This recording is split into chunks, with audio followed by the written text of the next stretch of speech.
Hello everyone, welcome to target entrance exam YouTube channel.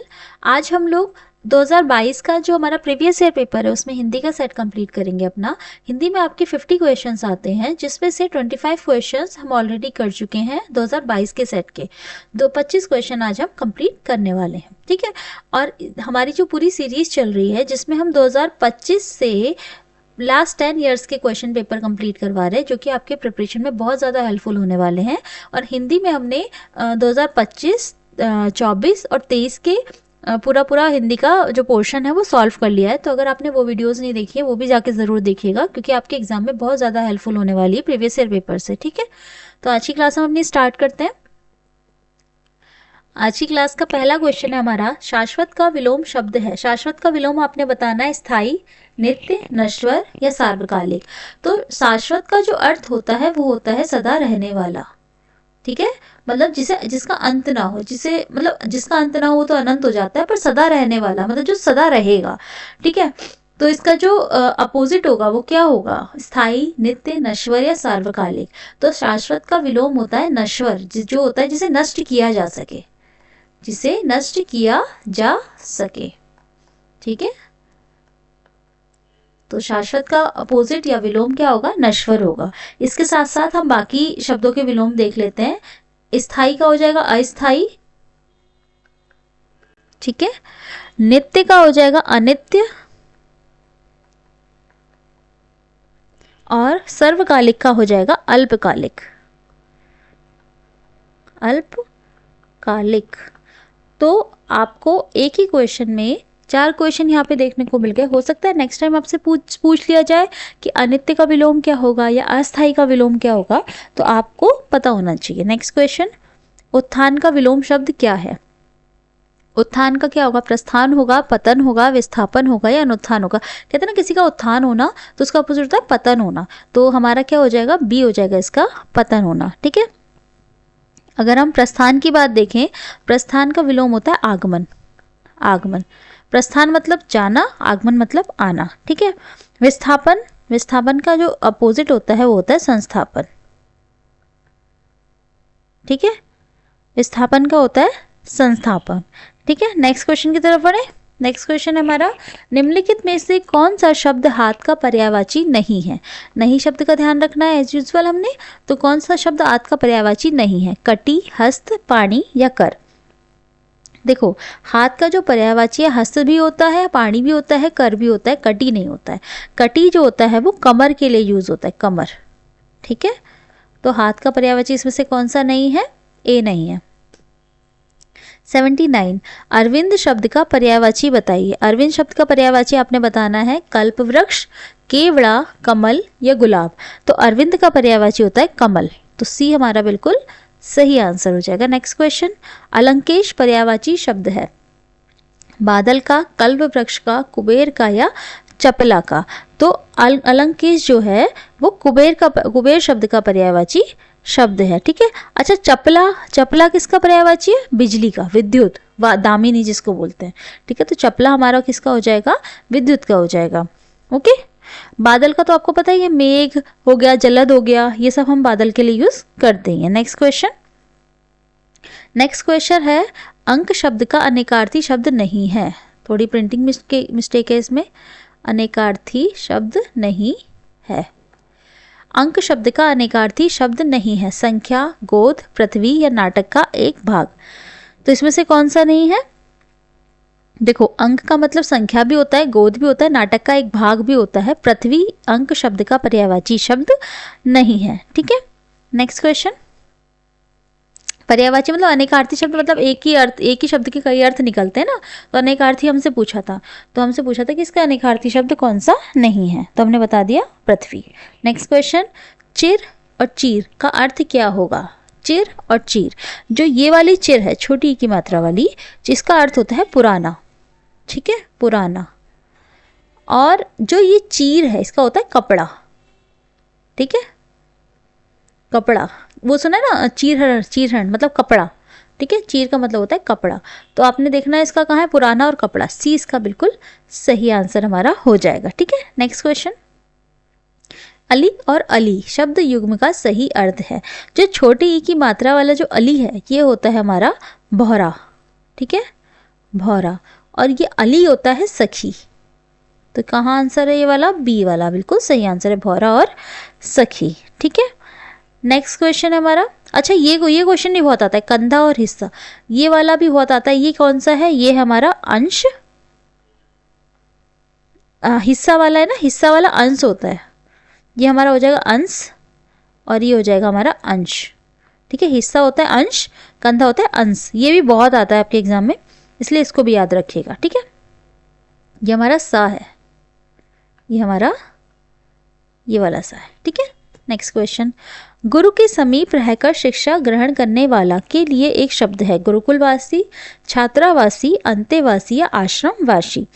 तो गुरु के समीप रह के शिक्षा प्राप्त करने के लिए होता है अंतेवासी, यानी सी इसका बिल्कुल सही आंसर हो जाएगा। नेक्स्ट क्वेश्चन, जिसके पास घर ना हो, ग्रही, अनिकेत, अभिषेक या अकिंचन, जिसके पास घर ना हो उसे कहते हैं अनिकेत, यानी बी इसका बिल्कुल सही आंसर हो जाएगा, ठीक है।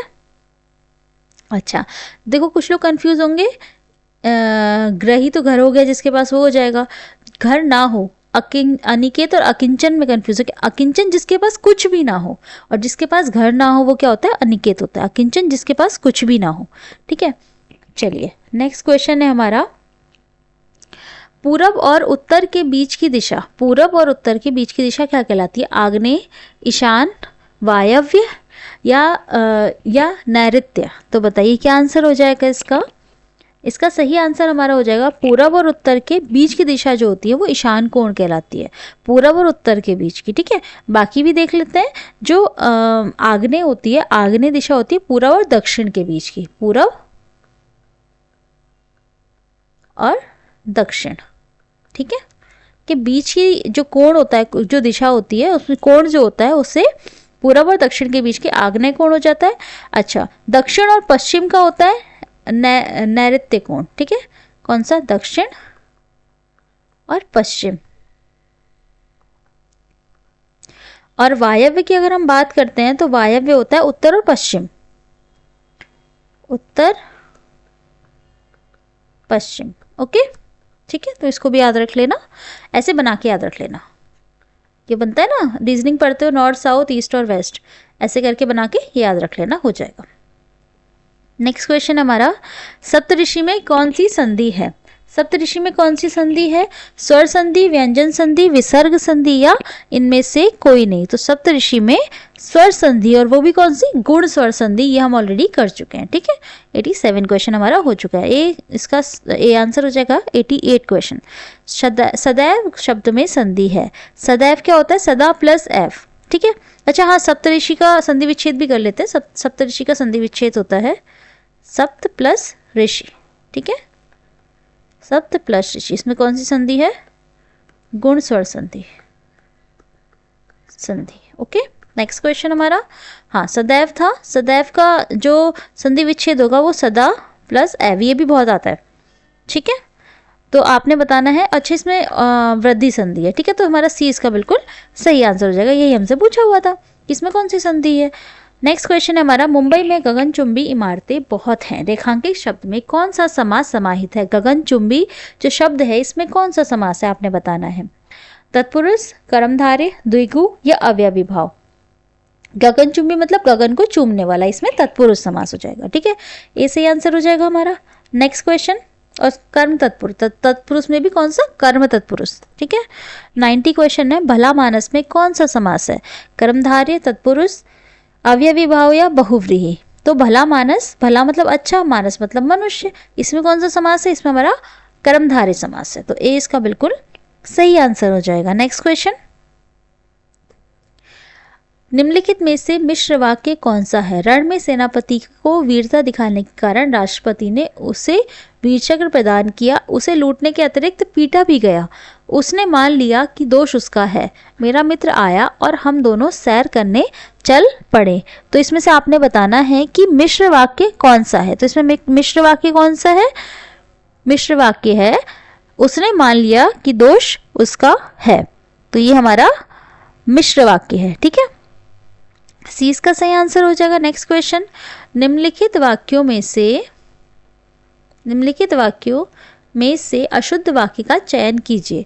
वे भारत के भावी प्रधानमंत्री हैं, वह दंड देने योग्य है, वह सोमवार को आएगा, उसकी कमीज नई है। तो इसका जो अशुद्ध वाक्य है वो है बी, वह दंड देने योग्य है। दंड देने योग्य नहीं होता, शुद्ध वाक्य कौन सा होगा? शुद्ध वाक्य होगा इसका वह दंड के योग्य है।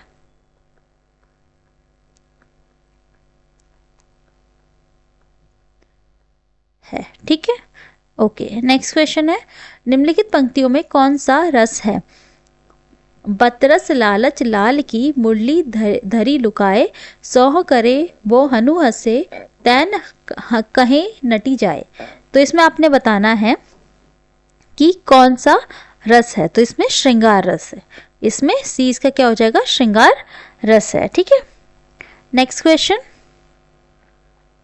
मन रे तन कागद का पुतला लागे बूद बिनसी जाए छिन में, गरब करे क्या इतना। इन पंक्तियों में कौन सा रस है? इसमें हमारा जो है वो कौन सा रस है? शांत रस है।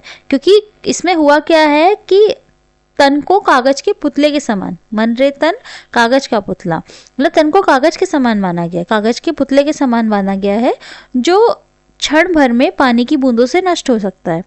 फिर भी इस तन पर इतना गुमान क्यों करना है? ठीक है, तो इसमें क्या है? इसमें हमारा शांत रस है। तो हमारा डी इसका सही आंसर हो जाएगा। नेक्स्ट क्वेश्चन है हमारा, जो मात्रिक समछंद है, प्रत्येक चरण में 16 मात्राएं होती हैं, उसे क्या कहते हैं? तो उसे क्या कहते हैं? उसे चौपाई कहते हैं। तो ए इसका बिल्कुल सही आंसर हो जाएगा। डायरेक्ट डेफिनेशन है, पक्का याद कर लेना। आती है ऐसी डायरेक्ट डेफिनेशन करके भी आपके एग्जाम में पूछी जाती है। ठीक है, नेक्स्ट क्वेश्चन 96 क्वेश्चन, निम्नलिखित में से कौन सा शब्दालंकार है? उपमा, रूपक, उत्प्रेक्षा या यमक। तो इनमें से कौन सा शब्दालंकार है? तो क्या आंसर हो जाएगा? इसमें से जो यमक अलंकार है वो शब्दालंकार है। ठीक है, बाकी आप देख रहे हो उपमा, रूपक, उत्प्रेक्षा ये सब हमारे अर्थालंकार में आते हैं।